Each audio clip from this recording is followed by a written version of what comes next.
Talvez a grande virada da Mass Communication Research tenha sido um momento em que seus pesquisadores adotaram uma teoria das ciências sociais de muito sucesso na época. Esse fato, bem como a sua devida importância, quase não é lembrada, restando as críticas, essas numerosas, que acusam essa teoria de ser reformista e até conservadora. No episódio de hoje, falaremos sobre a teoria funcionalista e de como a sua aplicação nos estudos dos meios de comunicação de massa permitiu a formulação de um modelo teórico amplo e complexo, abrindo caminho para as chamadas teorias sociais da mídia.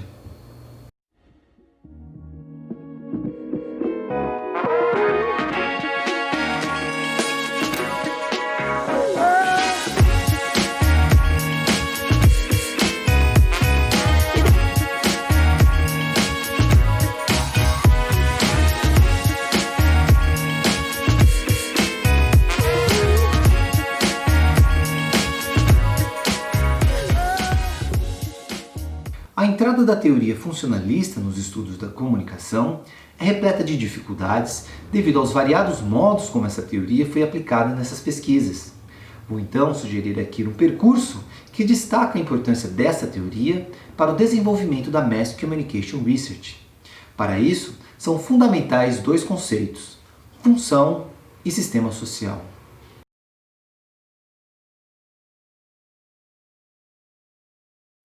Assim como o fato social, de Emile Durkheim, a função corresponde a uma ação social, ou seja, a ideia de que toda ação na sociedade não nasce do indivíduo nem corresponde a um comportamento isolado, mas é fruto de um imperativo externo e anterior que impele o indivíduo para aquela ação.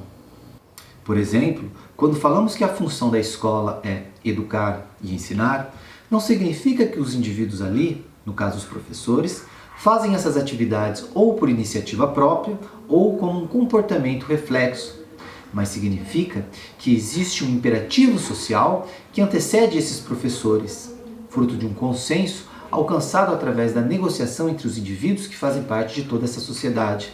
E é esse consenso que determina as funções de ensinar e educar desses professores.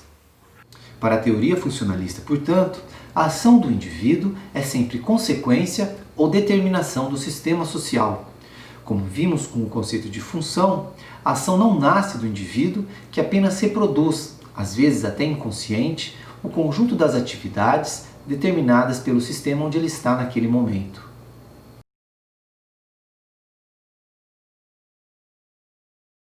Quando pensamos em sistema social, retomamos aquela ideia dos órgãos que possuem funções especializadas e que atuam conjuntamente para o bom funcionamento de um todo maior, o organismo. Essa mesma relação entre organismo e órgãos deve ser verificada também entre sistema e subsistemas. Um sistema é composto por vários subsistemas e as suas principais funções são: primeiro, controlar as tensões que surgem naturalmente entre os indivíduos através da introjeção do modelo vigente. Segundo, adaptar-se a possíveis mudanças ambientais.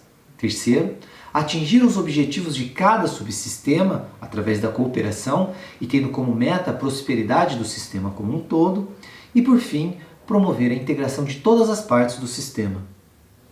Um exemplo de pesquisa funcionalista é aquela que considera os meios de comunicação de massa como subsistema social responsável pela transmissão de informações que são fundamentais para o bom funcionamento da sociedade.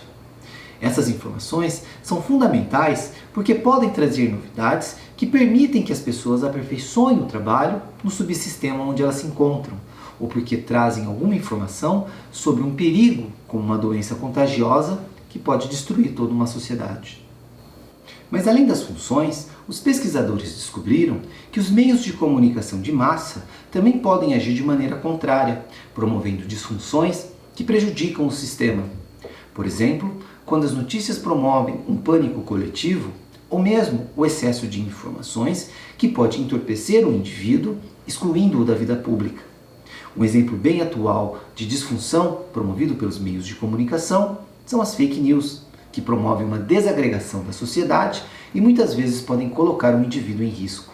As pesquisas funcionalistas da comunicação criaram um grande inventário sobre as funções dos meios na sociedade, mas é o caráter empírico destas pesquisas, a busca por novas funções, que irá revelar um elemento do processo comunicativo que havia sido desprezado pelas teorias anteriores, o receptor. Para essas pesquisas, é a resposta dada pelo receptor que irá tanto confirmar as funções já catalogadas, quanto permitirá descobrir novas funções. Essa atenção no receptor dará origem a uma hipótese de pesquisa chamada usos e gratificações, que em linhas gerais inverte a hipótese guia da Mass Communication Research. Ao invés da pergunta o que os meios de comunicação fazem com as pessoas, a hipótese dos usos e gratificações questiona o que as pessoas fazem com os meios de comunicação.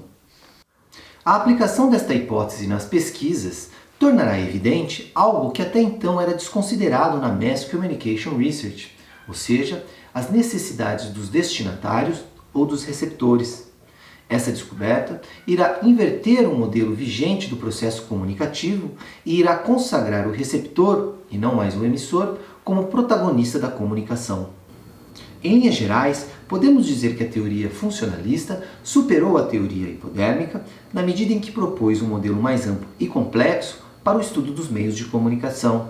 Primeiramente, ao considerar a importância do receptor como um elemento também fundamental do processo comunicativo.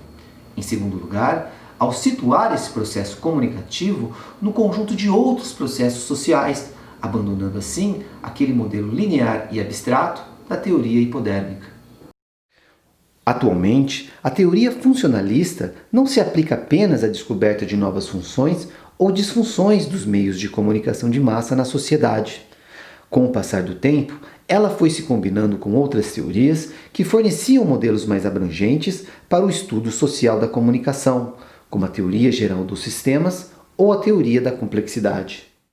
Niklas Luhmann, por exemplo, uma das figuras mais proeminentes da sociologia funcionalista, destacou a comunicação como elemento central para o funcionamento da sociedade contemporânea.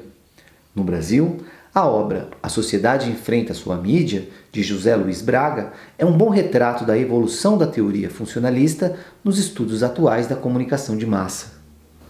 À medida que a teoria funcionalista ia sendo aplicada, outras hipóteses foram surgindo. Além da hipótese dos usos e das gratificações, apareceram também duas outras hipóteses que têm até hoje orientado as pesquisas em comunicação, sobretudo na área do jornalismo, a agenda setting e a newsmaking. Mas essas duas hipóteses eu deixo para falar em nosso próximo episódio.